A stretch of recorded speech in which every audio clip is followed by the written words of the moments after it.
Dan hadis lain ulama karu tapi ladung pegah kuat, ladung pegah lain.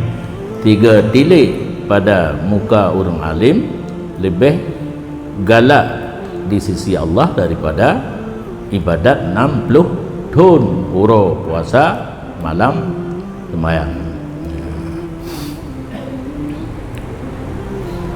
Nya menyatakan agam kajinya nak pertanyaan. Urina yang alim uragan nafala lagi nya getile bah muka uragan. Yang dibagi oleh haram karena orang agam tilik urinang haram, urinang tilik uragam pi haram.